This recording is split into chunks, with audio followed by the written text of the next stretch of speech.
भाजपचे खासदार निशिकांत दुबे यांनी जहरी टीका केल्यानंतर सुद्धा मनसे गप्प का असा सवाल आता उपस्थित होतोय। निशिकांत दुबे यांना प्रत्युत्तर देण्याऐवजी मनसेनं अजूनही मौन का बाळगलंय, अशा अनेक प्रश्नांना सध्या वाचा फुटलेली आहे आणि मनसे प्रवक्त्यांना परवानगीशिवाय न बोलण्याच्या सूचना दिल्या गेल्याचं देखील समजतंय। काय नेमकं यामागचं कारण आहे हे अद्याप समोर आलेलं नाही।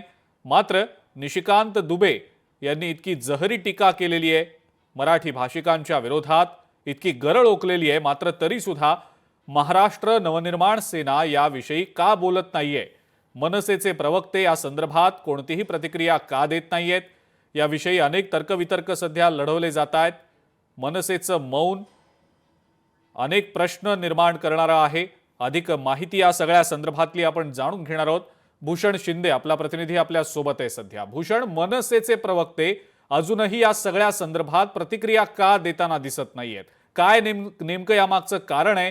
तसे काही आदेश दिले गेलेले आहेत का पक्ष नेतृत्वाकडनं, किंवा कदाचित आणखी हा विषय वाढू नये यासाठी हे सगळं होतंय का? पण इतकी गरळ मराठी भाषिकांविरोधात निशिकांत दुबे सारख्या भाजपच्या खासदारांनी ओकल्यानंतर सुद्धा बाकीचे पक्ष प्रतिक्रिया देत आहेत, मनसे का प्रतिक्रिया देत नाहीये? भूषण, काय कारण आहे त्यामागचं? नक्कीच अजिंक्यजी, एकंदर पाहिलं तर कुठेतरी आता सध्या हिंदी आणि मराठी जो वाद आपल्याला पेटलेला पाहायला मिळतोय, त्यामुळे कुठेतरी या संपूर्ण विषयाला अनुसरून भाजपचे खासदार निशिकांत दुबे यांनी एक ट्विट केलं, अगदी जहरी ट्विट केलं, थेट मनसेला थेट आव्हान दिलेलं आहे। मात्र त्यानंतर कुठेतरी पाहिलं तर मनसेनं कोणतीही भूमिका घेतली नाही किंवा मनसेनं त्याला कोणत्याही प्रकारचं प्रत्युत्तर दिलं नाही। त्यामुळे कुठेतरी मनसेनं मौन का बाळगलं आहे असा सध्या सवाल निर्माण होत आहे। मात्र अगदी कालची गोष्ट पाहिलं तर कुठेतरी काल मनसे अध्यक्ष राज ठाकरे यांनी आपल्या पदाधिकाऱ्यांना, आपल्या नेत्यांना काल सूचना दिल्या आहेत की या संपूर्ण विषयावरती कशाही प्रकारे मत देऊ नका किंवा मत देण्यापूर्वी, आपला मुद्दा मांडण्यापूर्वी माझी परवानगी घ्यावी, अशा प्रकारे थेट सूचना या स्वतः पक्षाचे प्रमुख राज ठाकरे यांनी दिलेल्या आहेत। त्यामुळे या संपूर्ण विषयावर कुठेतरी राज ठाकरे यांचा काही विचारविनिमय सुरू आहे का असा सध्या सवाल निर्माण होत आहे।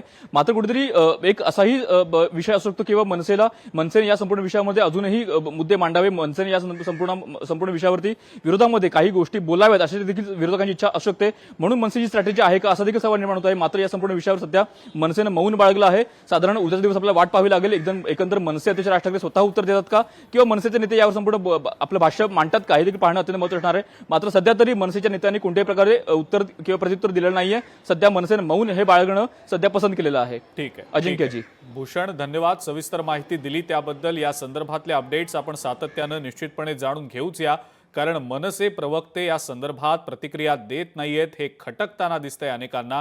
कुठेतरी या सगळ्यामध्ये मनसेची भूमिका काय असा देखील प्रश्न निर्माण होतोय, पण तरी सुद्धा मनसेचे प्रवक्ते किंवा मनसेचे नेते या संदर्भात कोणतीही प्रतिक्रिया देत नाहीयेत।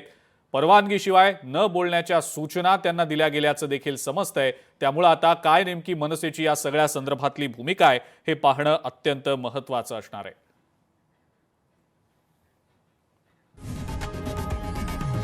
लोकशाही मराठी ऐका, पहा, जागरूक रहा।